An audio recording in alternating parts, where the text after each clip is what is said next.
Well, hey everybody, happy Tuesday. Pastor Matt here with your daily RPM. Hey, this week we're talking about Notre Dame. You know, they had a fire last week and so many people, the whole world has tuned in.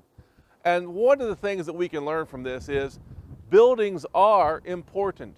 You know, I think a lot of times we do emphasize the fact that the church is not necessarily a building, but it's the people that make up the church, and that is absolutely true.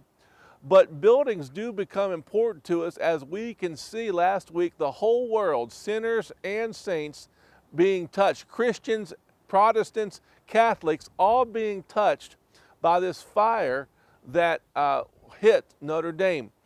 And I would want you to know today that, first of all, the buildings that we go to for church are important. We ought to do our very best with them. We ought to get to church when we can. And we ought to have a sense of excellence in our buildings. But the second thing I'd want you to know is the building of your home is very important. And sometimes, you know, we might be able to say about ourselves, we can't afford the biggest house in town or the most luxurious house in town.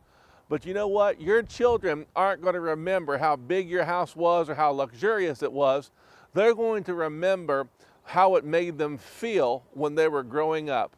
And I would want to encourage you today, the buildings in your life, the church building and the home building, are probably two of the most important buildings in your entire life. And I would encourage you today to do everything you can to make sure those buildings are going to reek of excellence. They're going to have a spirit of love, a spirit of peace, and a spirit of joy about them, so that when people think about your home and they think about your church, it brings good and pleasant memories and even touches their life. I love you. I'll see you tomorrow. If you like this video, like and share, and follow my dad on Pastor Matt Ministries.